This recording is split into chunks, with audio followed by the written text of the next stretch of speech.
పరలోకపు తండ్రి యొక్క పెంపకం, ప్రేమ చూస్తాం.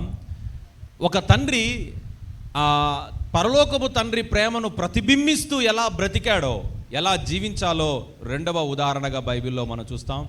మూడవది, ఒక తండ్రి ఎలా ఉండకూడదో, ఎలా ఏ స్థితులలో ఓడిపోయినటువంటి ఆ పరిస్థితుల్లో ఓడిపోయినటువంటి ఆ తండ్రిని చూసి ఎలా ఉండకూడదో మనం నేర్చుకుంటాం.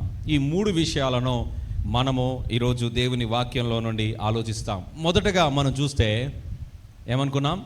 మన పరలోకపు తండ్రి యొక్క ప్రేమ. We can see a wonderful father in our God. మన దేవుడు మనకు తండ్రి అయి ఉన్నాడు.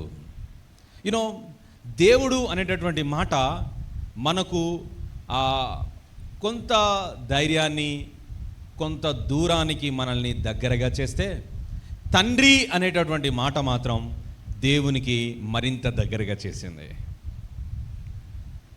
God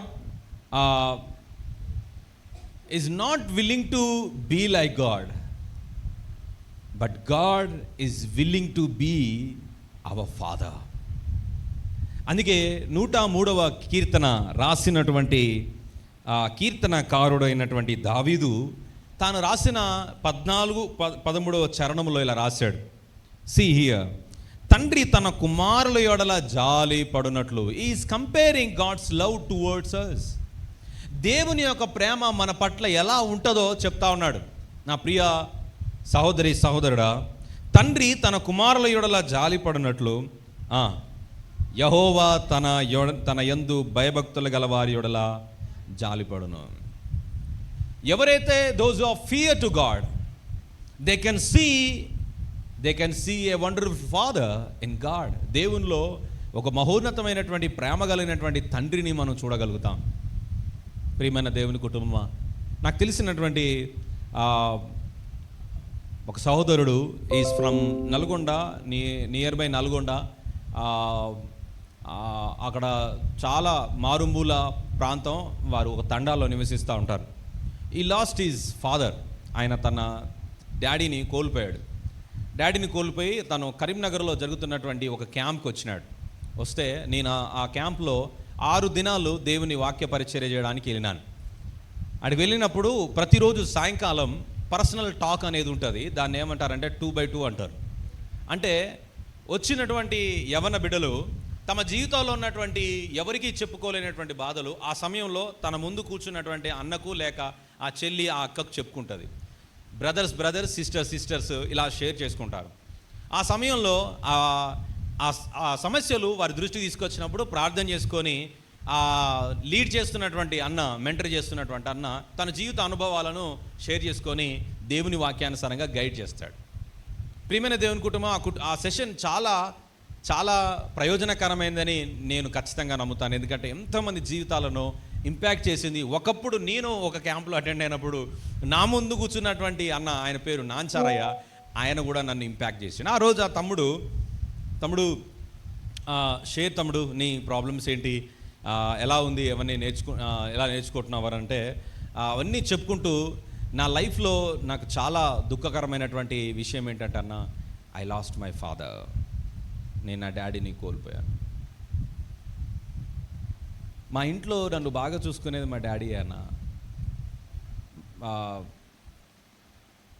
ఆయన వెళ్ళిన తర్వాత నా లైఫ్ అంతా చాలా డార్క్గా, చీకటిగా అయిపోయిందన్న. నేను ఇంట్లో ఉంటే నాకు బాధగా, వేదనగా ఉందని నా ఫ్రెండ్ సజెస్ట్ చేస్తే నేను ఈ క్యాంప్కి వచ్చాను. నువ్వు ఈ క్యాంప్కి ఫస్ట్ టైం ఆ తమ్ముడు అంటే, ఎస్ అన్న, ఫస్ట్ టైం. మొదటిసారి ఆ క్యాంప్కి అటెండ్ అయ్యాడు. సో తన హృదయంలో ఎంతో బాధ ఉంది, తన హృదయంలో ఎంతో వేదన ఉంది. ఆ సమయంలో తమ్ముడు, నీకు ఒక విషయం చెప్పనా, అవును, ఈ భూమి మీద నిన్ను పెంచి పోషించుచున్నటువంటి డాడీ నీకు దూరం అయ్యాడు. అది చాలా బాధగా ఉంటుంది. కానీ నీ దేవుడు నీకు డాడీ అయి ఉన్నాడని నీకు తెలుసా తమ్ముడు అన్నాను. అవునా, దేవుడు కదా, ఆయన డాడీ ఎలా అవుతాడు? అదే తమ్ముడు, the wonderful character about our Lord Jesus Christ. it is his unique attribute. ఈ లోకంలో ఏ దేవుడినైనా లేకపోతే దేవుడు అని పిలువబడేటటువంటి ఏ వ్యక్తినైనా మనం చూస్తే God is God, that's it. అంటే వాళ్ళు పూజించేటటువంటి వాళ్ళు ఆరాధించేటటువంటి లోకంలో చాలామంది బిడ్డలు ఆరాధించేటటువంటి God is God, that's it. But he cannot be act as a father. They cannot be act as a father. But we can see మనం చూడగలుగుతాం మన ప్రభువు అయిన యేసుక్రీస్తులో తండ్రిని చూస్తాం. తమ్ముడు నేను నీకు ఒక ఉదాహరణ చెప్పగలను.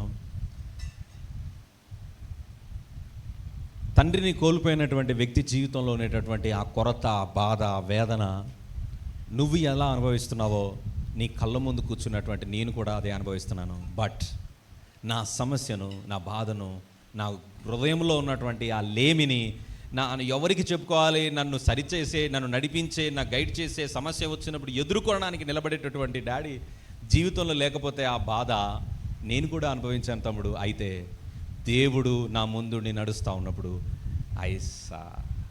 నేను చూశాను దేవునిలో నా తండ్రిని. ఒకవేళ ఈ లోకంలో పర్ఫెక్ట్ ఫాదర్ ఉన్నాడా అని అంటే ఒకవేళ అందరు చెప్పుకోవచ్చు నా డాడీ అని. But there is no perfect father in this world. We can see a perfect father in God. దేవునిలోనే మనం చూడగలుగుతాం. Those who fear to the lord, దేవునికి ఎవరైతే భయభక్తులు కలిగి ఉన్నవారు ఉన్నారో, యెహోవా యందు తన యందు భయభక్తులు కలిగి వారి యొడల ఆయన ఏం చేస్తాడంటే తండ్రి కుమారుడి యొడల జాలిపడినట్లుగా ఆయన జాలిపడతాడు. ఆ సమయంలో నేను తనతో షేర్ చేసుకున్నటువంటి 5 నిమిషాల్లో ఆ షేర్ చేసుకున్నటువంటి సంఘటననే మీ ఎదుట నేను చదివించాను. నేను ఒక ప్రాక్టికల్గా ఈ విషయాన్ని నేను తనతో మాట్లాడిన సంగతులే ఈరోజు మీతో పంచుకోవడానికి పరిశుద్ధ ఆత్మదేవుడు నాకు సాయం చేస్తూ ఉన్నాడు. ప్రియమైన దేవుని కుటుంబం, మన తండ్రి ఎంత గొప్పవాడు అనంటే తప్పు చేసినటువంటి వ్యక్తిని, తిరగబడినటువంటి కొడుకుని లేక కూతురుని, లేకపోతే క్షమించరానటువంటి నేరం చేసినటువంటి కొడుకుని లేక కూతురుని ఆ తండ్రి క్షమిస్తాడా అనంటే ఈ రోజుల్లో ఎవరు క్షమిస్తారన్నా? ఇలాంటి కూతురు ఇలాంటి కొడుకు పుడితే అంత చచ్చిపోతే అంత అని వదిలేసే చాలామంది తండ్రులు ఉన్నారు. బట్ క్షమించే తండ్రి మన యేసుక్రీస్తు ప్రభువులో ఉన్నాడు అని ఈ సంఘటన నేను వారికి జ్ఞాపకం చేసినాను. లూకా సువార్త 15వ అధ్యాయం 11 నుండి మనం చదివితే 24వ వచనం వరకు మనం చూస్తే మనలో ఎంతమందికి తెలుసు ఈ తప్పిపోయిన కుమారుడి యొక్క ఉపమానం? చేతులు ఎత్తుతారా? మీరు చేతులు ఎత్తినారనుకోండి, నేను కుదించుకొని దాన్ని క్లుప్తంగా మీకు చెప్పడానికి ప్రయత్నం చేస్తాను. లేదు మీరు చేతులు ఎత్తిన వారు చాలామంది ఉన్నారనుకోండి, it takes 1 hour to describe.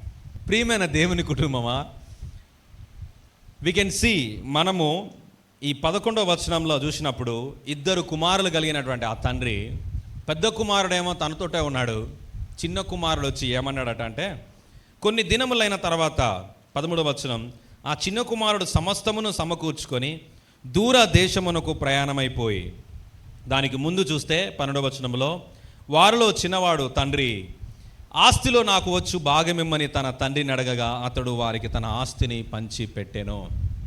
ప్రియమైన దేవుని కుటుంబమా, ఈ ఉపమానం యేసుక్రీస్తు ప్రభువారు స్వయంగా అక్కడున్నటువంటి పరిసయ్యులకు, అక్కడున్నటువంటి తన శిష్యులు ముందుండగా సీక్రెట్గా అబ్జర్వ్ చేస్తూ గమనిస్తున్నటువంటి పారిషియన్స్తో, సాధుకాయిస్తో దేవుడు ఈ ఉపమానం చెప్తున్నాడు. ఒక తండ్రికి 2 కుమారులు ఉండేరి. అందులో చిన్నవాడు తండ్రి దగ్గరకు వచ్చి అడుగుతున్నాడట, తండ్రి నాకు నీ ఆస్తిలో రావలసిన భాగం నాకు ఇవ్వమని అడుగుతా ఉన్నాడు. ఇందులో ఏం కొత్తదనం ఏముందండి? సాధారణంగా కొడుకులు కూతురులు వాళ్ళకి రావాల్సిన భాగం వాళ్ళ తండ్రిని అడుగుతారు కదా. అట్టనే ఈయన అడిగిండు. అందులో ఏమైనా తప్పు ఉన్నదా? ఏమైనా తప్పు ఉంటుందా అంటే, సాధారణంగా తండ్రి సంపాదించిన ఆస్తి ఎవరికి? కొడుకు కోసమే, కూతురు కోసమే. తర్వాత అనుభవించేది ఎవరు? కొడుకులు కూతురులే. మరి ఈ కొడుకు వచ్చి ఆస్తిని అడగగా ఆ విషయాన్ని రాశాడు. ఆ విషయాన్ని రాసి దాన్ని ఒక పెద్ద విషయంగా ప్రభువుల వారు శిష్యులకు బోధిస్తూ ఉన్నారు. దీనిని మనం కల్చరల్ బ్యాక్గ్రౌండ్గా చూడాలి.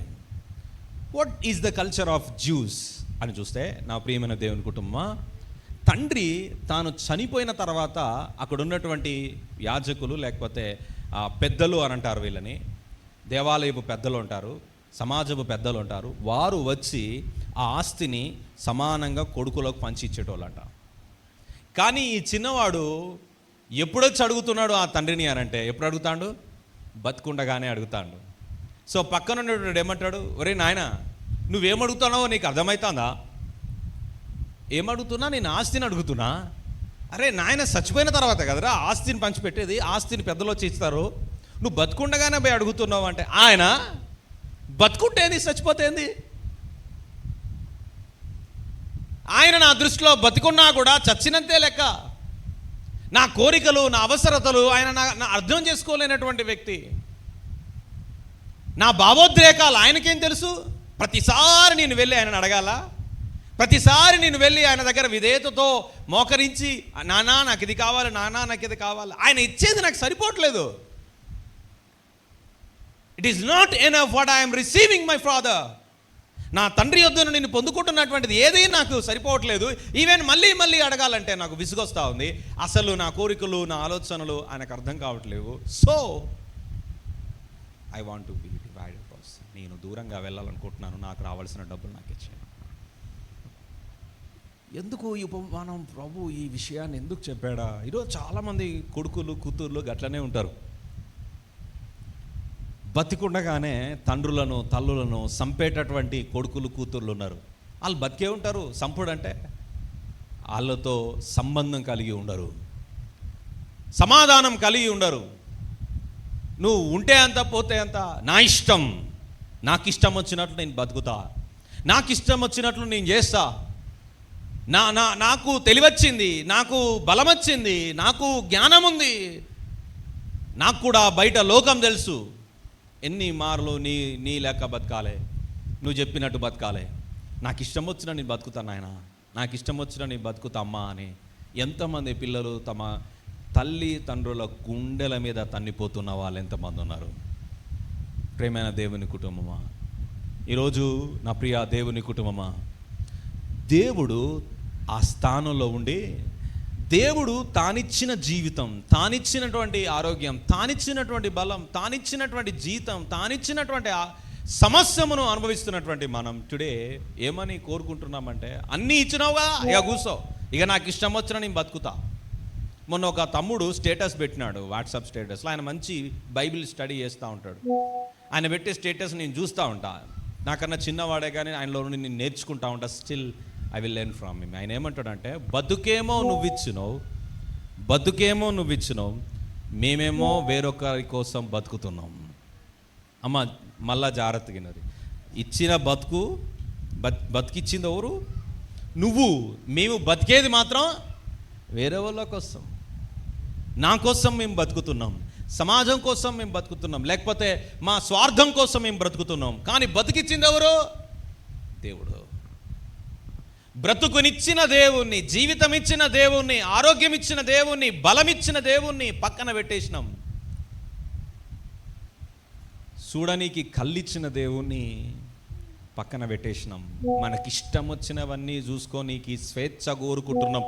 కళ్ళు మూసుకో ప్రవ్వా, కొద్దిసేపు నాకు ఇష్టం వచ్చింది నేను చూస్తా. చెవులు మూసుకో ప్రవ్వా, నాకు ఇష్టం వచ్చింది నేను మాట్లాడుకుంటా. కాసేపు నాకు కనబడకుండా దూరంగా ఉండు ప్రవ్వా, నాకు ఇష్టం వచ్చినట్టు నాకు జీవించాలని ఉంది. This is today we are.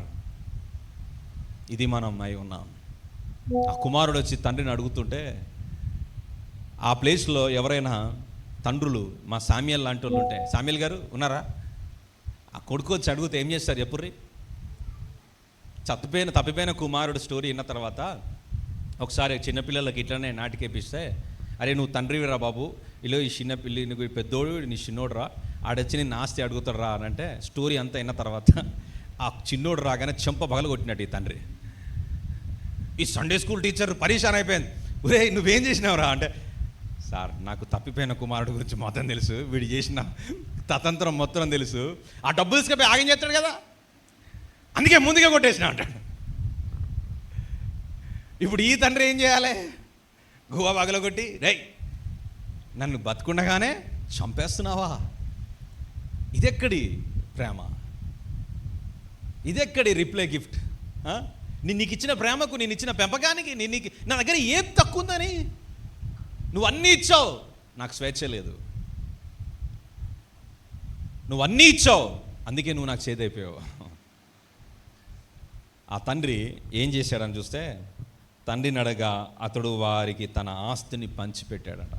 ఏం చేసిండట తండ్రి?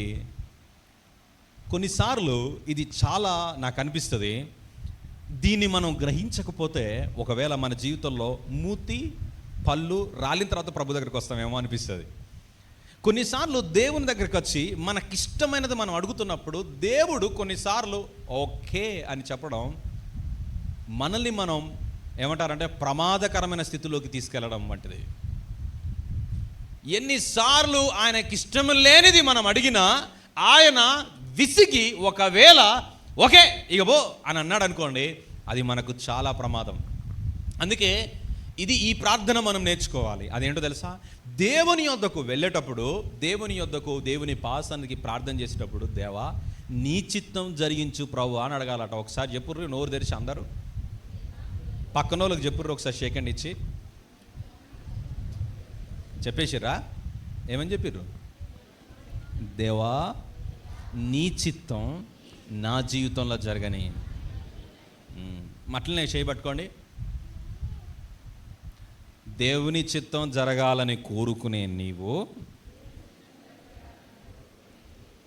నీ ఇష్టాలు, నీ చిత్తాలు ఎన్నిసార్లు ప్రభు దగ్గర పెట్టి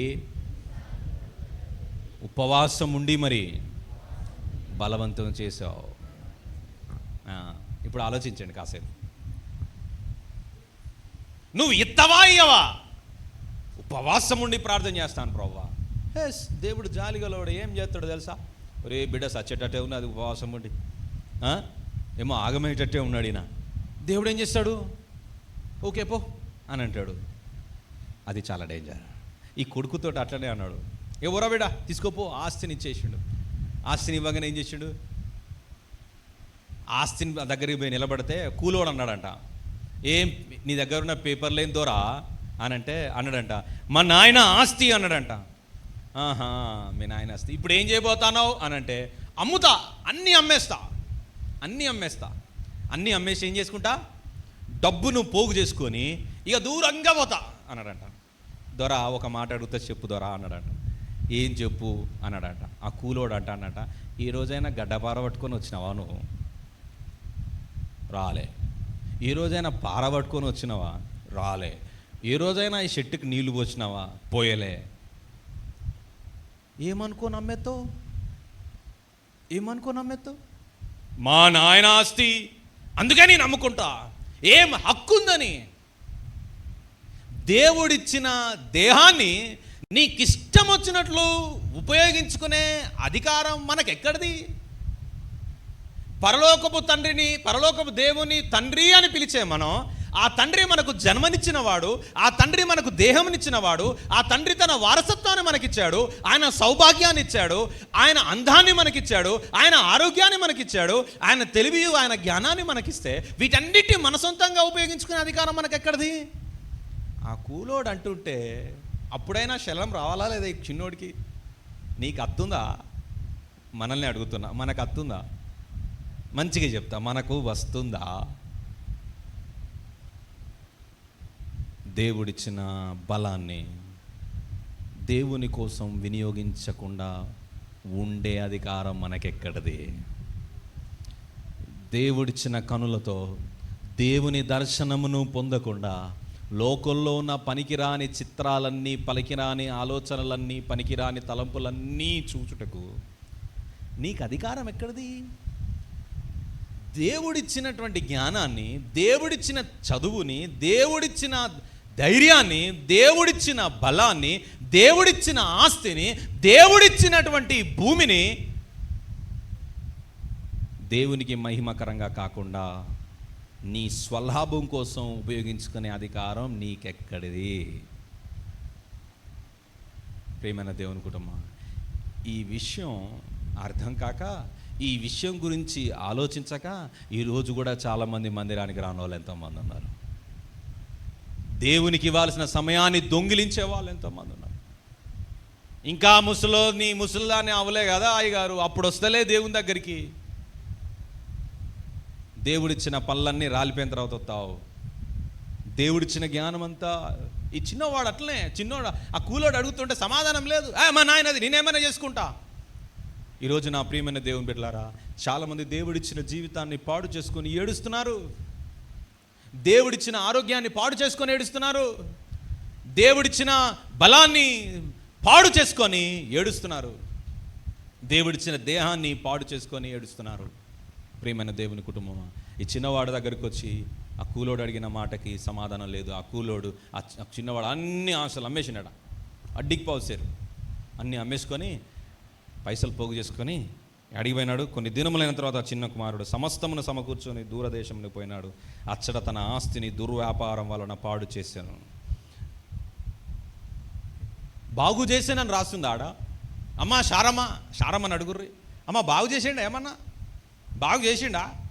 ఏం చేసిండు చెప్పాలి. మీరందరూ ఇక్కడే ఉన్నారా? ఏం చేశాడు? బాగు చేశానని ఎందుకు రాసలేదు?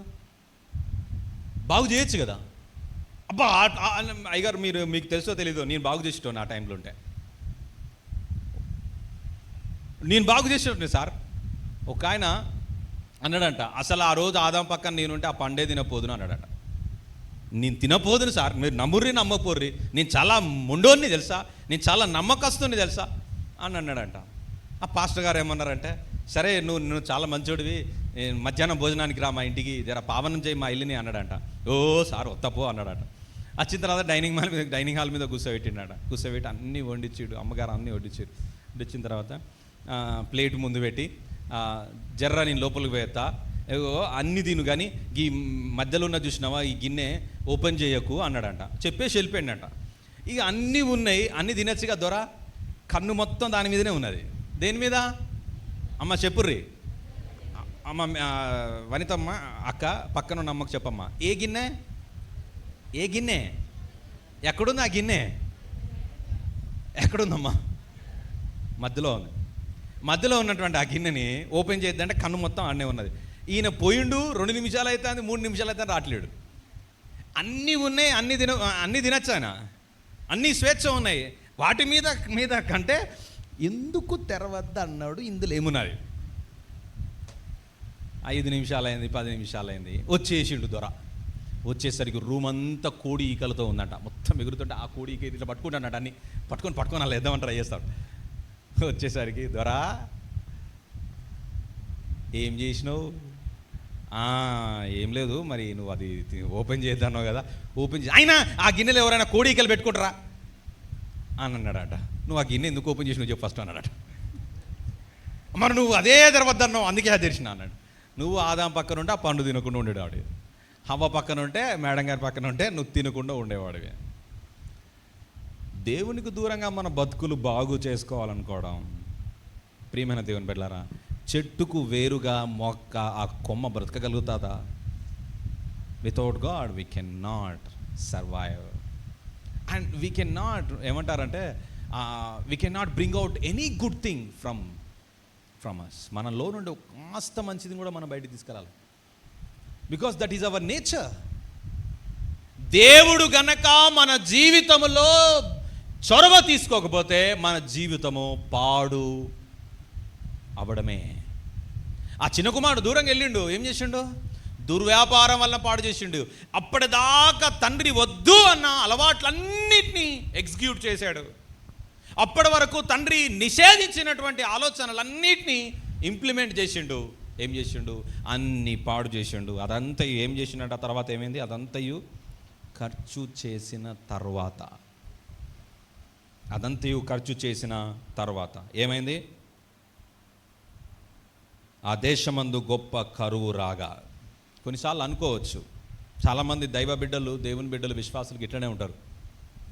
దేవుడు దీవించినప్పుడు కొద్ది దినాలు కృతజ్ఞతగా ఉంటారు. ఆ తర్వాత మరలా దేవుని మర్చిపోయేటటువంటి తత్వం వస్తుంది.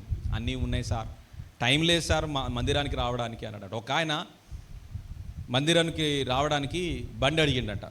దేవా నడవడానికి కష్టమవుతుంది ప్రభా, బండి రాదు అన్నాడంట. బండి ఇచ్చిండట. బండి ఇచ్చిన తర్వాత ప్రభా ఎండ కొడుతుంది ప్రభా, కారు రాదు అన్నాడంట. కారు కూడా ఇచ్చిండట దేవుడు. కారు ఇచ్చిన తర్వాత ఆ ద్వారా చర్చికి రావట్లేడట.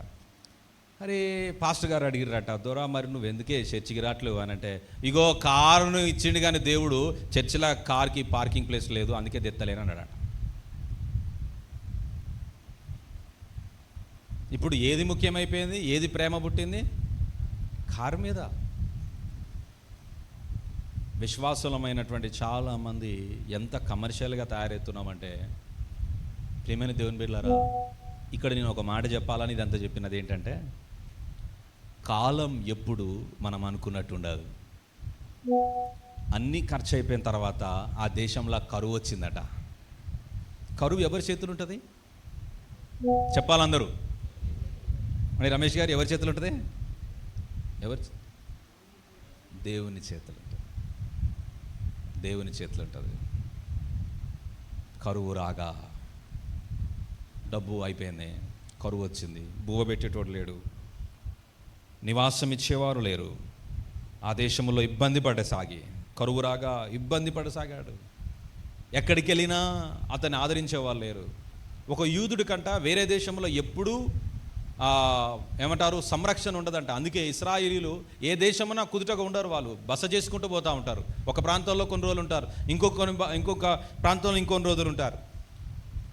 ఒక యూదుడికి పరదేశంలో ఏమంటారు, రక్షణ అనేది ఉండదు, ప్రొటెక్షన్ అనేది, భద్రత అనేది ఉండదు. కానీ అతడు ఎంతో ఇబ్బంది పడుతున్నాడు. ఇబ్బంది పడసాగి అనేటటువంటి వర్డ్ చాలా లెంత్కు తీసుకెళ్తా ఉంది. అదేంటంటే చాలా ఇబ్బందులు పడుతున్నాడు. వెళ్ళి ఆ దేశస్తులలో ఒకని చెంత చేరెను. ఆ దేశస్తుల్లో ఒకని చెంత అతను ఏం చేస్తూ ఉన్నాడంటే, అతడు పందులను మేపుటకు తన పొలములోనికి వానిని పంపెను. లాస్ట్కి ఏం ఉద్యోగం వచ్చిందమ్మా? పందులు మేపేటటువంటి ఉద్యోగం వచ్చింది దొరకి. చాలా సంతోషం. ఏదో ఒక ఉద్యోగం అయితే వచ్చింది కదా, సంతోషం. వాడు పందులు తిను పొట్టుతో తన కడుపు నింపుకొని ఆశపడాను కానీ ఎవడునూ వానికి ఏమీ ఇయ్యలేదు. యజమాని ఉద్యోగం అయితే ఇచ్చిండు కానీ పందులను మేపడానికి పొలంలోకి పో అన్నాడు కానీ వచ్చిన ఆ దాసునితోటి తిన్నావా అని అడగలే. తిన్నావారా బాబు అని అడగలేదు. ఫస్ట్ నువ్వు తిని ఆ పందుల్ని మేపు అని అనలేదు. ఎవరు అడగలుగుతారు ఆ మాట? అప్పుడప్పుడు ఫోన్ చేస్తుంది అమ్మ, ఏమంటది, అరే కన్నా నాన్న తిన్నవారా? అబ్బా ఎప్పుడు చూసినా అడుగుతావమ్మా. చాలామంది కొడుకులకు కూతుర్లకు ఆ మాట అంటే విసుగు.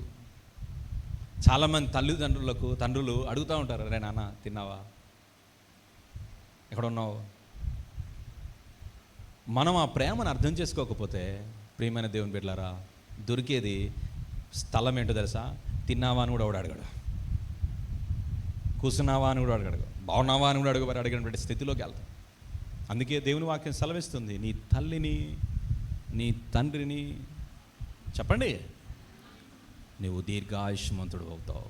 బువ్వ దొరుకుతుంది లోకంలో. చాలామంది తల్లిదండ్రులను వారి వృద్ధాప్యంలోకి వెళ్ళిన తర్వాత విడిచిపెట్టేటువంటి కొడుకులు కూతుర్లు ఉంటా ఉన్నారు. వాళ్ళు మిమ్మల్ని పెంచిన విధానాన్ని మర్చిపోతా ఉన్నాం. చాలామంది మర్చిపోతా ఉన్నాం. వాళ్ళు ఎలాంటి కష్టాల్లోనైనాను మనల్ని పెంచినటువంటి పరిస్థితులను, వారు ఎదుర్కొన్నటువంటి పరిస్థితులు మర్చిపోయి తల్లిదండ్రులు వృద్ధాప్యంలోకి ఎదుగుతూ ఉంటే చాలామంది వారిని కేర్ తీసుకోలేనటువంటి స్థితిలోకి వెళ్తూ ఉన్నాం. ప్రియమైన దేవుని కుటుంబం, ఇక్కడ చూస్తే అన్నం తిన్నావా అని అడిగేవాడు ఎవడు లేడు, అన్నం తింటావా అని అడిగేవాడు కూడా లేడు. పందుల్ని మేపమని చెప్తే ఆ పందులు తింటా ఉన్నాయి. అక్కడ ఉన్నటువంటి పొట్టును తింటా ఉంటే ఆ పందులు తినే పొట్టును చూసి మనోడికి ఆశ పుట్టింది. అదైనా తిని ఆకలి తీరుతుందేమో, అదైనా తింటే ఆకలి తీరుతుంది. ఏమమ్మా మిమ్మల్ని అందరినీ సూటిగా ఒక మాట అడుగుతున్నాను, సంతోషపోయి చెప్పండి, పందులు తినే పొట్టు తింటే ఆకలి తీరుతుందా? పందులు ఏం తింటాయి? పొట్టు తింటాయి. ఆ పొట్టు ఏం పొట్టు చెప్పండి, తెలిసిన వాళ్ళు చెప్పండి. ఉనక అంతేనా? తౌడు, ఎస్ కరెక్ట్ ఆ మాట. తౌడు తింటే ఆకలి తీరుతుందా? ఓ సారు ఆకలి తీరుడేంది సారు, చచ్చిపోతాడు కాదు. అది తింటే అరుగుతుందా?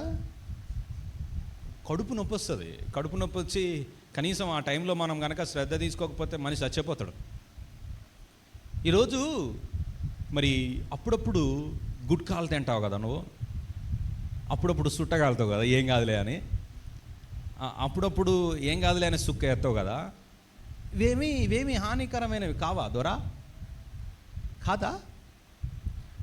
దేవుని పాద సన్నిధిలో కూర్చొని పరిశుద్ధ బల్లాలో చేయి పెట్టుకొని పరిశుద్ధ యేసు రక్తాన్ని నోట్లో స్వీకరించేటటువంటి నీవు అదే నోటి నుంచి బూతులు మాట్లాడుతావు. అవి మంచివి ఎక్కడి నుంచి వస్తాయి? కడుపుల నుంచి వస్తున్నాయి. ఎట్లా? కడుపు నొప్పి లేవట్లేదా నీకు?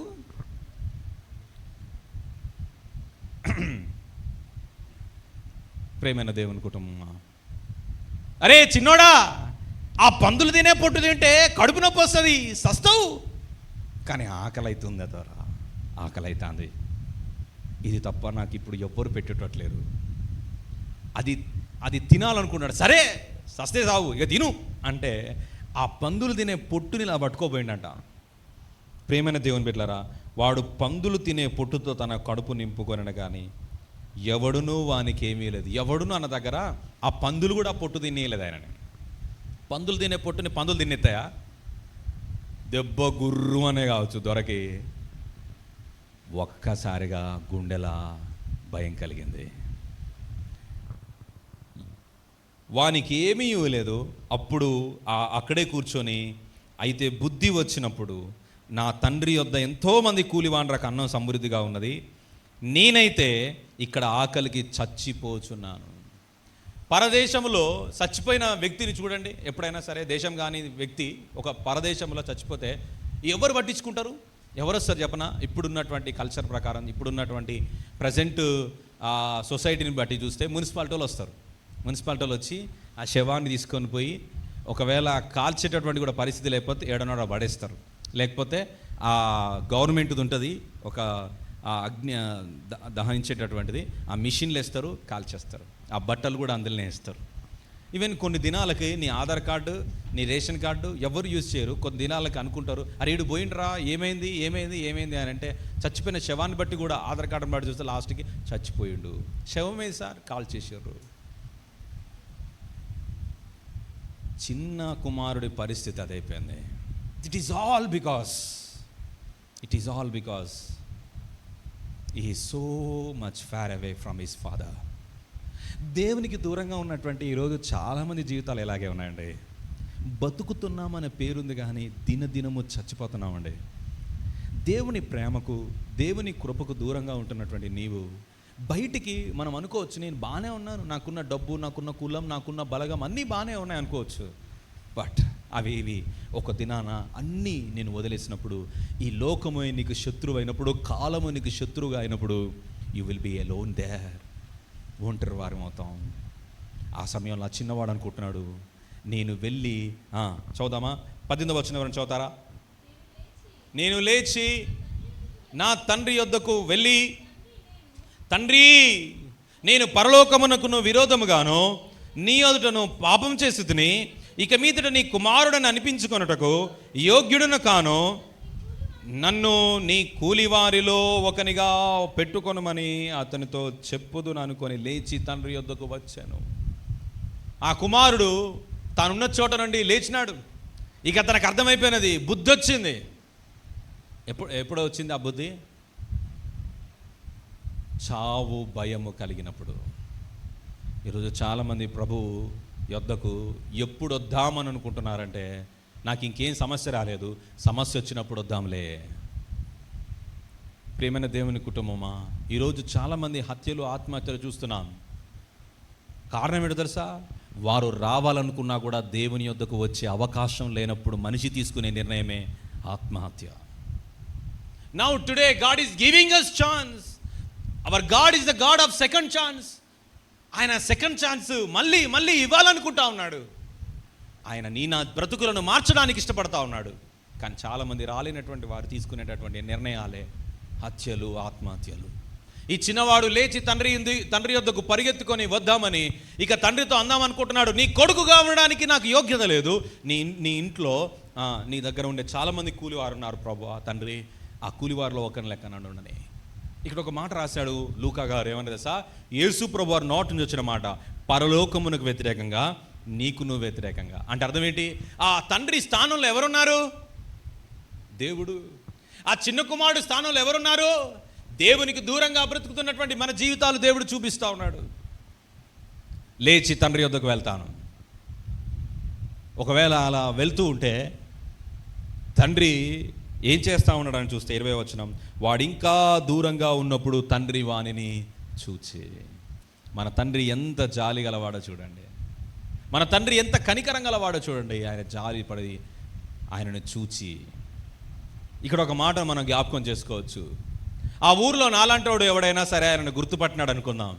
గుర్తుపడితే, అరే బాబు నువ్వు పలానాలో కొడుకు కదా? అవును. నువ్వు మీ నాయనను మోసం చేసినావు కదా, మీ నాయన మీద నువ్వు తిరుగుబాటు చేసిపోయినావు కదా? అవును నేనే. నువ్వు ఇట్టనే ఉండు, ఊళ్ళోకి వస్తున్నావు నువ్వు? అవును మా డాడీ దగ్గరికి వెళ్తున్నా. సరే సరే రాని సంగతి నేను చెప్తా. ఇప్పుడు నాలంటోడు ఏం చేస్తాడు తెలుసా? ఏం చేయాలి పోయి? మీరు చెప్పండి, నాలంటోడు ఏం చేస్తాడు? అమ్మ చెప్పండి. పలానోళ్ళ ఇంట్లో ఆ కొడుకు ఆ కుటుంబాన్ని బాగా ఇబ్బంది పెట్టి పాడు చేసి మళ్ళీ ఊర్లోకి వస్తాడు. ఆ కొడుకుని చూస్తే మీరేం చేస్తారు? చెప్పండి అండి. మీకు చాలా మొహమాటం ఉంది, కానీ మీరు చేసే పనులు ఏంటో నేను చెప్తా, జాగ్రత్తగానండి. వాడిని చూడంగానే ఫస్ట్ ఫోటో తీస్తాం, గ్రూప్లో పెడతాం. అగో వీడొచ్చిండు, ఆ పలానోడు. ఇప్పుడున్న ట్రెండ్ ఇది. ఇక ఫోన్ లేనోడికి ఏం చేస్తున్నారు తెలుసా? ఓ అక్క ఆడొచ్చిండు, ఓ అన్న ఆడొచ్చిండు. ఎవడ్రా? అగో ఆ ఇంట్లో ఆగం చేసిపోయినాడు. ఇగో ఆ బిడ్డ వాళ్ళ అమ్మా నాన్నను వ్యతిరేకంగా పెళ్లి చేసుకొని పోయి చూసినావా? ఇక మన భాషలో ఏమంటాం? అగో అదే వచ్చింది. ఊరంతా మొత్తం ఊరంతా ఏమంటారు? అందరికీ తెలిసేటట్టు చెప్తాం మనం. ప్రియమైన దేవుని బిడ్డలారా, ఇప్పుడు ఊరోళ్ళు విన్నారు. ఊరోళ్ళు ఏం చేయాలి? ఒకరి చెవులు ఒకరు కొరుకుతారు ఫస్ట్. కొరికిన తర్వాత ఏం చేస్తారు? రండి ఏం చేస్తారో చెప్తా. ద్వితీయోపదేశకాండం 21వ అధ్యాయం 18 నుండి 21 వచనాలు త్వరగా చదవండి. ద్వితీయోపదేశకాండం 21వ అధ్యాయం 18 నుండి 21 వచనాలు.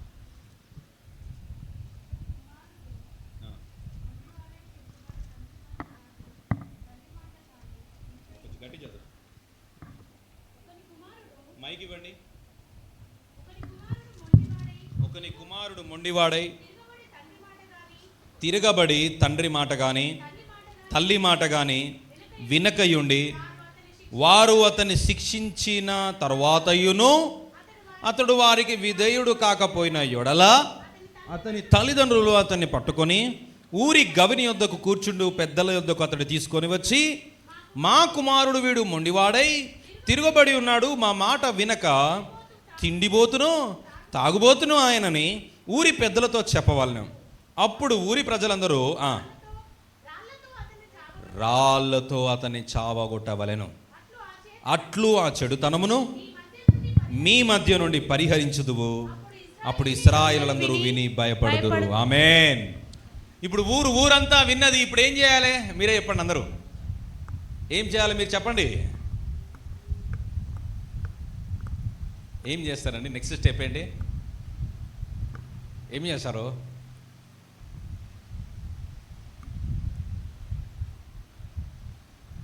మొన్న మేము కార్ తీసుకొని అవతల బార్లు వెళ్తుంటే అటువైపు మొత్తం మోరేస్తున్నారు.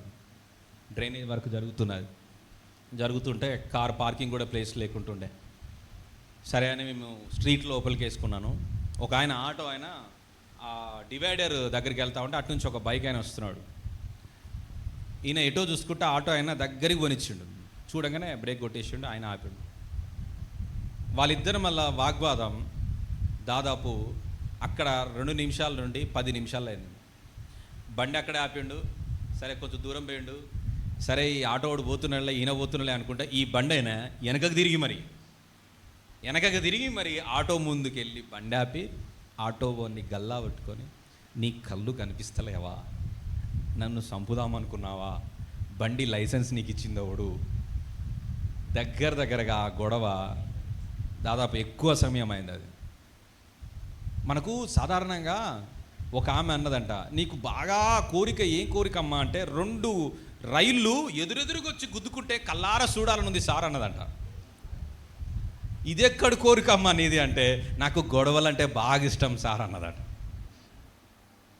మనలో కూడా చాలామంది ఉంటారు, ఎవరైనా గొడవ పెట్టుకుంటారు అనుకోండి, సీరియల్ చూసినట్టు చూస్తారు దూరం నుండి. ఇక కొంతమందికి ఏమైనా చేస్తే గొడవ పెట్టుకోవడం ఇష్టం చాలామందికి. ఎప్పుడు చూసినా కయ్యం దూదామా అని చూస్తూ ఉంటారు. కాంట్రవర్సీ వర్డ్, వాళ్ళు ఏమైనా మంచిగా మాట, ఓ అయితే ఏంది అని అంటారు వీళ్ళు. అక్కడి నుండి స్టార్ట్ అవుతుంది. అరే ఒక్క మాటనే చక్కగా మాట్లాడరాదు, ఎప్పుడు చూసినా పొయ్యిలో కర్ర లెక్కుంటావు, బగ అంటూ ఉంటావు, ఎప్పుడైనా శాంతంగా మాట్లాడచ్చు. నా బ్లడ్లోనే లేదు అది. మస్తు మంది ఉంటారండి. ఇప్పటికీ చాలామంది భర్తలు ఆగమవుతుంటారు, చాలామంది భార్యలు ఆగమవుతుంటారు. అట్లాంటి భర్తలతోటి, అట్లాంటి భార్యలతోటి అట్లా కాకొద్దండి. మృదువైన మాట, ఇప్పుడు ఎవరు పూర్తి చేస్తారో వాళ్ళు బైబిల్ చదువుతున్నట్టు మంచిగా. మృదువైన మాట, అది సూపర్. Praise the lord. ఒకసారి దేవునికి స్తోత్రం చెల్లిద్దాం. కొంతమంది చెప్పారండి, అందరూ చెప్పండి. ఇంకొకసారి, మరోసారి చెప్దాం. మృదువైన మాట అంటే మన మాట ఎట్టు ఉండాలి? మృదువుగా ఉండాలి. కానీ లా ఏం చెప్తుందంటే, అలాంటోడు మీ కళ్ళ ముందు కనిపిస్తే కొట్టర్రే. ఇప్పుడు ఊరంతా పోగే ఏం చేయాలి? రాళ్ళు పట్టుకొని ఆ చిన్నోడు వస్తుంటే గుర్తుపట్టి ఏం చేయాలి? ఇప్పుడు అందులో ఫస్ట్ అలాంటోడే ఉంటాడు. ఎందుకంటే లా, ఇట్ ఈస్ ఎ లా చెప్తుంది. ఇప్పుడు రాయి తీసుకొని ఎవరిని కొట్టాలి? ఆ చిన్నోని కొట్టాలి. ఊరంతా ఒక దగ్గరికి అవుతుంది. చూద్దాం 20వ వచనం. వాడు ఇంకా దూరంగా ఉన్నప్పుడే తండ్రి కనికరపడి పరుగెత్తుకొని వెళ్ళి కనికరపడి వాని మెడ మీద పట్టి ముద్దు పెట్టుకొనెను. దూరంగా నుంచి కొడుకుని చూసినాడు అంటే ఆ తండ్రి ఎప్పుడొస్తాడా అని చూస్తున్నాడు ఆ కొడుకు కోసం. ఇప్పుడు దూరంగానే ఉన్నాడు. దూరంగా ఉండగానే నాలంటోడు తండ్రి పక్కన ఉంటే వస్తాడు కదా, ఆగరాదు. లేదు నేను పరిగెత్తుకునేలా. ఎందుకు పరిగెత్తుతున్నావు? నేను ఆలస్యమైతే ఊరి వాళ్ళు వేసే రాళ్ళు వాడి మీద పడతాయేమో. పరిగెత్తుకొని వెళ్ళాడు, ఆ కొడుకుని ముద్దు పెట్టుకున్నాడు. చూడండి, కనికరపడి పరిగెత్తి వాని మెడ మీద పడి ముద్దు పెట్టుకొనెను. పరిగెత్తుకొని వెళ్ళాడు. నాలంటోడు అప్పుడే రాయి తీసుకొని ఇసురుతా ఉన్నాడు. ఇప్పుడు పరిగెత్తుకొని గట్టిగా పట్టుకుంటే ఎవరి మీద పడుతుందా రాయి? ఇప్పుడు తండ్రి. మన ప్రభువు సిలువలో చేసిన కార్యం అదే. ఆయన వీపు మీద పడ్డ కొరడ మన మీద పడాల్సినది. ఆయన తల మీద పెట్టబడిన ముళ్ళ కిరీటం మన మీద పెట్టబడాల్సిందే. ఆయన మోము మీద పడిన ఉమ్ము, సృష్టికర్త అయిన దేవుడు తన మొహం మీద మనిషి ఉమ్ము వేస్తే అంగీకరించాడు. ఆయన తప్పుకుంటే ఆ ఉమ్ము మన మీద పడుతుందేమో అని. ఆ తండ్రి ఆ కొడుకుని గట్టిగా పట్టుకొని ముద్దు పెట్టుకున్నాడు. అప్పటికే ఆ కొడుకు ఇలా పట్టుకున్నాడు. ఇక తండ్రి వెనక నుంచి రక్తం కారుతా ఉంది. నానా, నీ దేహానికి రక్తం కారుతుంది నాన్న. నన్ను నిన్ను గట్టిగా పట్టుకొని నేను జరిగితే ఆ రాయి నీ మీద పడుతుంది బిడ్డ. వెంటనే ఆ తండ్రి కుమారుని ముద్దు పెట్టుకోగానే నాలంటోడు వెంటనే రాయి కింద పడేసిండు. ఏమంటుండే తెలుసా? అరే, ఆ తండ్రి ఆ కొడుకుని క్షమించిండు, ఇక మనకు పని లేదు, రాళ్ళు కింద పడేయండి. ముద్దు సమాధానానికి గుర్తు. తండ్రి ఏం చేశాడంటే మన పాపాలను క్షమించాడు. ఇలాంటి తండ్రిని ఎవరైనా చూడగలమా? ఎక్కడైనా చూడగలమా? ఈరోజు చాలామంది తల్లిదండ్రులు కొడుకుల్ని కూతుర్ని బాధ పెట్టే వాళ్ళు ఉన్నారు. పార్షియాలిటీ లవ్ అంటారు, స్వార్థపూరితమైన కన్నింగ్ లవ్ అంటారు, స్వార్థపూరితమైన ప్రేమ. కూతులను చక్కగా ప్రేమిస్తాడు, కొడుకుని ప్రేమించినటువంటి తండ్రులు. 2 కొడుకులుంటే ఒక కొడుకు మీద ఇంకొక ప్రేమ, ఇంకొక కొడుకు మీద ఇంకొక ప్రేమ. 2 బిడ్డలుంటే ఒక బిడ్డ మీద ఇంకొక ప్రేమ, ఇంకొక బిడ్డ మీద ఇంకొక ప్రేమ చూపించే తల్లిదండ్రులు, స్వార్థపూరితమైన తల్లిదండ్రులు ఈ లోకంలో ఉండొచ్చు.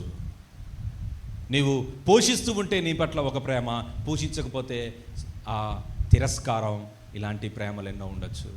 డబ్బు పూరితమైనటువంటి, ధనపూరితమైనటువంటి ప్రేమలు తల్లిదండ్రుల నుండి చూస్తున్న బిడ్డలు చూస్తూ ఉండొచ్చు. కానీ ద వెరీ ప్యూర్ లవ్, పవిత్రమైన నిష్కలంకమైన ప్రేమ మన యేసయ్యదే. దేవునికి స్తోత్రం చెప్తాం. దేవా, నా మీద పడాల్సిన శిక్షను భరించావు. ఆ తండ్రి మన కోసం పానం పెట్టినంతగా ప్రేమించాడు. ఆ తండ్రి తన ఏకైక కుమారుని మన కోసం పంపించాడు. ప్రేమైన దేవుని కుటుంబమా, ఆ కుమారుని ముద్దు పెట్టుకోగానే ఊరంతా రాళ్ళు కింద పడేసింది. ఇప్పుడు అంటున్నాడు, ఏమంటున్నాడు? అయితే తన తండ్రి ఆ దాసులను పిలిచి ప్రశస్త వస్త్రం త్వరగా తెచ్చి వీనికి కట్టి వీని చేతికి ఉంగరం పెట్టి పాదములకు చెప్పులు తొడిగించుడి, కొవ్విన పశువును వధించుడి, మనం తిని సంతోషిస్తాం. ఈయన కుమారుడు చనిపోయి మరలా బ్రతికాడు, చచ్చిపోయి తిరిగి బతికాడు, మరలా పుట్టాడు నా కొడుకు. అందుకే ప్రశస్త వస్త్రం, కొత్త పిల్లలు శిశువులు ఉన్నారని వాళ్ళకి ఏం చేస్తాం? కొత్త బట్టలు తీసుకెళ్తాం కదా. అలా తండ్రి ఆ కుమారుని చూసి ఒక గొప్ప విందును, గొప్ప పండుగను చేస్తున్నాడు. అలాగే నా ప్రియమైన దేవుని బిడ్డలారా, మనము మన పాపములు ఒప్పుకొన్నప్పుడు ఆయన నమ్మదగిన వాడు, నీతిమంతుడు గనక మన పాపములను ఆయన క్షమించి సమస్త దుర్నీతి నుండి మనని పవిత్రులను చేయను అని రాసి ఉంది. యోహాను రాసిన మొదటి పత్రిక 1:9. ఆయన మనల్ని క్షమించి తిరిగి తన కుమారులుగా మనల్ని స్వీకరించాడట. తిరిగి తన బిడ్డలుగా మనల్ని స్వీకరించాడు. ఇప్పుడు అంటున్నాడు, ఈ అనుదీప్ చనిపోయి బ్రతికాడు. పాపములో ఎప్పుడైతే పశ్చాత్తాపడ్డాడో ఆ పాపములో మరణించినంత లెక్క. ప్రేమైన దేవుని బిడ్డలారా, పాపములో చనిపోయినటువంటి వ్యక్తి తిరిగి ఆ పాపాన్ని ప్రేమించగలుగుతాడా? మారు మనసు పొందిన అనుభవం ఏమిటి అనంటే పాపమును అసహించుకునే అనుభవం. ప్రభువులో ఎన్నో కాలంగా మనం ప్రభువులో కొనసాగుతూ కూడా పాపముని ఏదో మూలాన మనం ప్రేమించినట్లయితే మనము నిజమైన మారు మనసును కలిగి లేము అని అర్థం. ఏదో మూలాన ఇంకా మనలో అపవిత్రమైన మాటలు మనలో నుండి వస్తున్నాయంటే మనము పరిపూర్ణమైన మారు మనసు పొందలేదని అర్థం. మనం ఇంకా పాపంలో చచ్చిపోయిన అనుభవంలోనికి రాలేదని అర్థం. ప్రేమైన దేవుని బిడ్డలారా, పాప స్వభావం మనలో చావదు కనుక మనమే దినదినము నలగగొట్టబడుతూ దినదినము చచ్చిపోతూ దేవుని కొరకు బ్రతుకు వారిగా మనం ఉండాలి. ఈ తండ్రి ప్రేమను చూడండి, జాలి పడిన ప్రేమ, కనికరం కలిగిన ప్రేమ. ప్రేమైన దేవుని బిడ్డలారా, ఈ పరలోకపు తండ్రిని ప్రేమను అనుభవిస్తున్నటువంటి తండ్రులు ఏ రీతిగా ఉండాలి? రెండవ ఎగ్జాంపుల్, మూడవ ఎగ్జాంపుల్ నేను ఒక 5 minutesలో మీ ముందు తీసుకొస్తాను. యోబు గ్రంథము 1వ అధ్యాయం. A successful father we can see in the Bible. యోబు గ్రంథము 1వ అధ్యాయము 5వ వచనం ఎవరైనా చదువుతారా? పక్కనలో సెకండ్ ఇవ్వండి, ఒకసారి సెకండ్ ఇవ్వండి. వాక్యం విను అని చెప్పండి. యోబు గ్రంథం 1వ అధ్యాయం 5వ వచనం.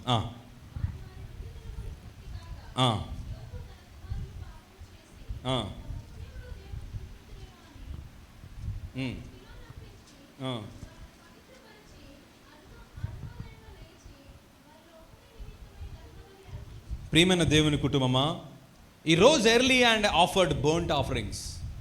ఇక్కడ మనం రూట్ వర్డ్ చూస్తే సాంక్టిఫై దెమ్, వారిని ఆయన పవిత్రపరిచిండంట.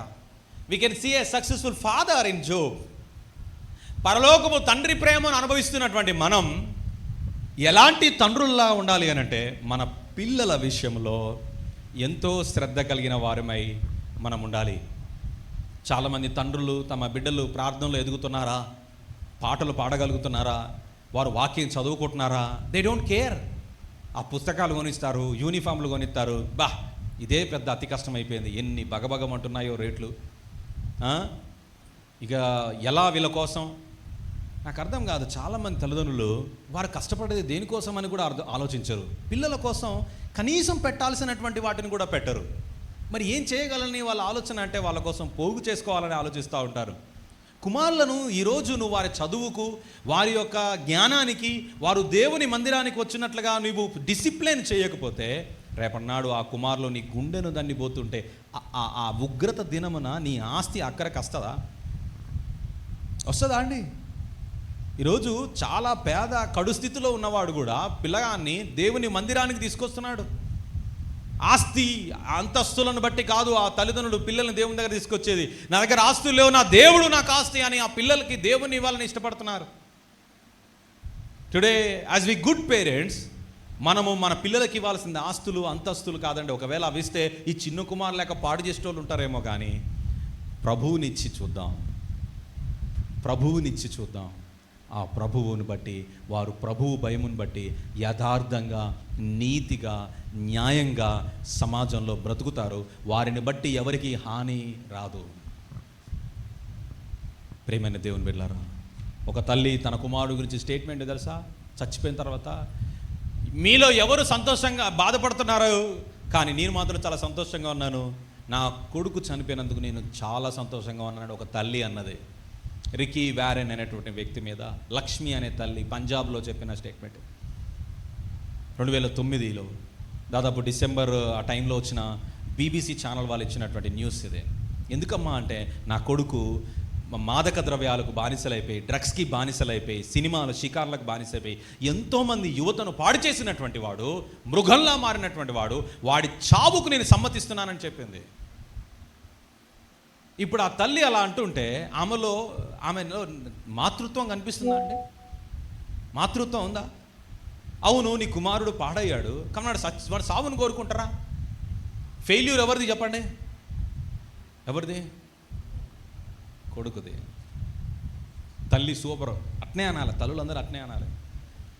కానీ fault we can find in mother. పెంచలే. ఈరోజు నీ బిడ్డలు మందిరానికి రావట్లేరంటే అద్దం ముందు నిలబడి ఒక్కసారి నిన్ను తిట్టుకో. ఏం తండ్రి నీవు, ఏం తల్లివి నువ్వు, నీ బిడ్డల్ని మందిరానికి తీసుకురావట్లేవు, దేవుని వాక్యం చదువునట్లు చేయట్లేవు, ప్రార్థించడం తెలియదు వాళ్ళకి. ఒక ఆయన 12 ఏళ్ళు వచ్చినాయి ఒక అబ్బాయికి, అరే నాయన ప్రార్థన చేయరా అంటే, నాకు రాదు అని పల్లీలుగా పెట్టి నవ్వుతాడు. ఒరే నువ్వు ప్రార్థన చేయరా అంటే, వాడికి నాకు రాదు అంటాడు. ఏందిరా ప్రార్థన నాకు కూడా, మీ మమ్మీ డాడీ ప్రార్థన చేస్తారు అంటే వాళ్ళు చేస్తే నాకు వస్తుందా? నాకు రాదు సార్.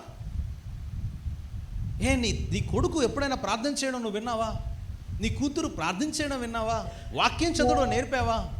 తల్లిదండ్రులారా, it's two danger. యోబు మంచి తండ్రిని మనం చూస్తూ ఉన్నాం, ఓడిపోయిన తండ్రిని మనం చూస్తూ ఉన్నాం.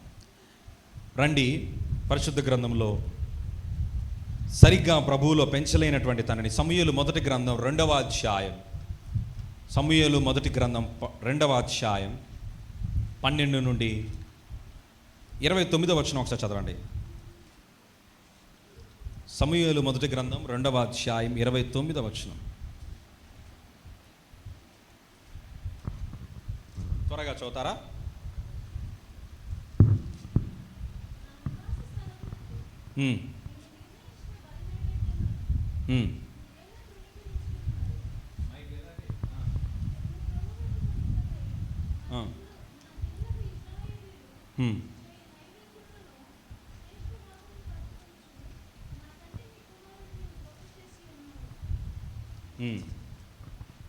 కొంచెం స్పష్టంగా చదువుతావా తల్లి? నా నివాస స్థలమునకు నేను నిర్ణయించిన బలి నైవేద్యములను మీరేలా తృణీకరించుచున్నారు? మిమ్మును క్రొవ్వబెట్టుకొనుటకై నా జనులకు ఇశ్రాయేలీయులు చేయు నైవేద్యములో శ్రేష్ఠ భాగమును పట్టుకొనుచు నాకంటే నీ కుమారులు నీవు గొప్ప చేయుచున్నావు. దీన్నే గారభం అంటారు. ఏమండి, అంతేనా?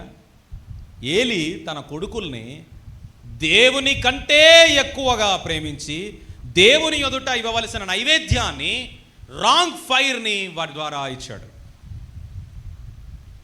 ప్రేమైన దేవుడు, చాలామంది గార్భం చేస్తున్నారు. సార్ ఆరు రోజులు బాగా స్కూల్కి పోతాడు సార్, 7వ రోజు ఆడికి rest sir, rest.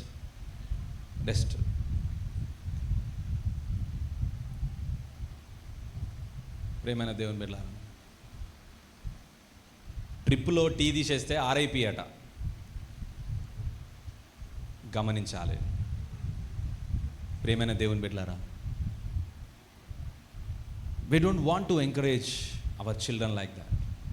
You know, be like God-feared father. Be like God-feared mother. వారిలో ఉన్నటువంటి నీ కొడుకు పుట్టాడు, హ్యాపీ. నీ కూతురు పుట్టి చాలా హ్యాపీ. వాళ్ళు పెరుగుతున్నారు, ఇంకా హ్యాపీ. వాళ్ళు తిరిగి ప్రభువులో జన్మించాలని ప్రార్థన చేద్దాం. తల్లిదండ్రులారా, మీ పిల్లల్ని లోకం వారిలోకి నింపబడకముందే దేవుని వాక్యాన్ని వారిలో నింపాలి. లేకపోతే లోకంతో నింపబడిన వారు మీ ఇంట్లోనికి లోకాన్ని తీసుకొని వస్తారు. వారు మీ ఇంట్లో ఎలా ఉంటారో బయట ఒకలా ఉన్నారు. నేను ఒకరోజు పేరెంట్ వస్తే నేను ఇలా చెప్పాను, పేరెంట్ మీటింగ్ ఎందుకు పెడతామో, మీరు ఎందుకు రావాలో తెలుసా అండి అని అంటే, ఎందుకండి అని అడిగింది ఆమె. అడిగితే నేను చెప్పినాను, మీ బాబు మీకు తెలిసింది కేవలం 50%, మాకు తెలిసింది కేవలం 50%. మీ ఇంట్లో ఒక లెక్క ఉంటాడు, స్కూల్లో ఒక లెక్క ఉంటాడు. అంటే 50% అక్కడ ఒక లెక్క, 50% ఇంకో లెక్క ఇక్కడ చూపిస్తాడు. అక్కడ సినిమా చూపిస్తాడు, ఇక్కడ ఒక సినిమా చూపిస్తున్నాడు. ఇప్పుడు మన ఇద్దరం కూర్చుంటేనే మీ బాబు మాకు అర్థమవుతాడు, మీకు అర్థమవుతాడు. కాబట్టే రమ్మంటాం పేరెంట్స్ మీటింగ్కి. మేము రావండి, మాకు మస్తు వాడు మేము కష్టపడితేనే ఆడికి పైసలండి, అందుకే మేము కష్టపడాలి. ఎందుకు?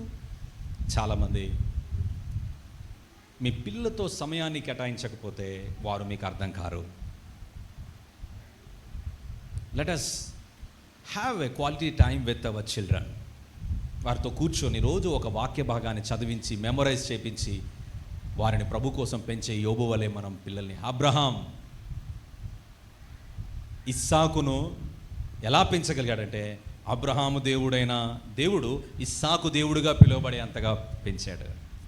ఇస్సాకు యాకోబు దేవుడిగా పిలువబడేగా తన కుమారుని పెంచాడు. ఈరోజు మన తరాన్ని ఆలోచిద్దాం. ఇప్పుడు నువ్వు నమ్ముకున్నావు, నీ కొడుకు తన బిడ్డల్ని కూడా ప్రభు దగ్గర తీసుకొస్తాడని నమ్మకం నీకుందా? లేకపోతే ప్రభువు యొక్క దైవత్వం, ఆ యొక్క భక్తిగల జీవితం నీ దగ్గరనే అంతమైపోతే నీ కొడుకు దగ్గరికి ఎలా వెళుతుంది? నీవు నీ ముందున్న తరానికి ఇవ్వలేకపోతే ఆ ముందున్న తరం ప్రభువుని ఎలా తెలుసుకోగలుగుతుంది? వారు పరలోకం వస్తారన్నటువంటి గ్యారంటీ నీకుందా? Be like godly father and mother. ప్రియ దేవుని కుటుంబమా, యోబుని చూస్తే తన పిల్లలు తనకు తెలియకుండా పాపం చేస్తున్నారేమో అని బలులర్పించాడు. దేవుని యందు భయభక్తులు ఆ పిల్లలకు నేర్పుతూ వచ్చాడు.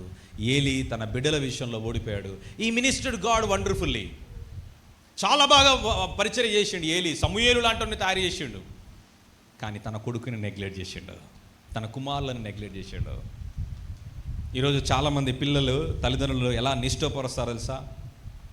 రే, ఆ పక్కింటి వాళ్ళ అబ్బాయిని చూసి నేర్చుకో, ఆ పక్కింటి వాళ్ళ అమ్మాయిని చూసి నేర్చుకో. పిల్లలు కొంచెం ఏజ్కి వచ్చిన తర్వాత వాళ్ళలో ఏం కలుగుద్ది తెలుసా? వాళ్ళకి మీ మీద, అంటే వాళ్ళ పైన మీ ప్రేమ తక్కువైపోతుందని వాళ్ళు గుర్తించడానికి తక్కువ టైం పడుతుంది. వాళ్ళు వెంటనే రెస్పాండ్ అవుతారు. ఎందుకు డాడీ ఎప్పుడు కంపేర్ చేస్తావు వాళ్ళతో నాతో? టుడే స్టూడెంట్స్ లేకపోతే యూత్ కంపారిజన్ ఇష్టపడట్లేరు. ప్రియమైన దేవుని బిడ్డలారా, అందుకే తల్లిదండ్రులారా, మీ పిల్లలను నిష్ఠురపరచుకుడి అని రాసి ఉంది. నిష్ఠురపరచొద్దు. Love your child and train your child wisely. జ్ఞానంతో వారికి బోధించండి. వాడు బాలుడై ఉన్నప్పుడే వాడు నడవలసిన త్రోవను వారికి నేర్పండి. సృష్టికర్త అయిన దేవుని వానికి స్మరింప చేయండి. పెద్ద పెరుగుతూ ఉన్నప్పుడు వారికంటే మీకు ఉద్యోగం ఎక్కువ కావచ్చు, వారికంటే మీకు పొలాలు ఎక్కువ కావచ్చు, వారికంటే మీకు ఆస్తులు ఎక్కువ కావచ్చు. అది వాళ్ళు గ్రహించడానికి ఎక్కువ టైం ఏం పట్టదు. వాళ్ళు గ్రహించిన రోజున they can neglect you, they can start neglecting you. వారు నిన్ను నిర్లక్ష్యం చేయడం ప్రారంభిస్తారు. ఒక ఏజ్లో మనం ఆస్తులను ఎక్కువగా ప్రేమించి వారు నిర్లక్ష్యం చేస్తే, వారు మీకు ఒక ఏజ్ వచ్చిన తర్వాత ఆస్తులను ఎక్కువ ప్రేమించి మిమ్మల్ని నిర్లక్ష్యం చేయడం స్టార్ట్ చేస్తారు. Cycle repeats. కాబట్టి దయచేసి దేవుని వాక్యం చెబుతుంది, తల్లిదండ్రులను సన్మానించుడి, మీరు దీర్ఘాయుష్మంతులవుతారు. తల్లిదండ్రులారా, మీ పిల్లలను నిష్ఠురపరచుకుడి, వారిని దేవుని సన్మార్గంలో పెంచుడి అని లేఖనం సెలవిస్తుంది. బి లైక్, మనము ఓడిపోతున్న తల్లిదండ్రులు కావచ్చు, యేసు ప్రభు వైపు చూస్తూ నేర్చుకుందాం. రోజు క్షమించే ప్రేమను కలిగి ఉందాం. ఎన్నిసార్లు తప్పులు చేసినా ఆ కొడుకుని గుండెల కత్తుకొని క్షమించి మరలా కొత్త జీవితాన్ని ప్రారంభమయ్యేలా ప్రోత్సహింపచేసి తిరిగి ఆ కూతురు జీవితాన్ని కట్టే తల్లిదండ్రులుగా ఉందాం. దేవుడు అట్టి కృప మనందరికీ అనుగ్రహించును గాక. ఆమేన్. దేశంలో ప్రార్థన చేసుకుందాం.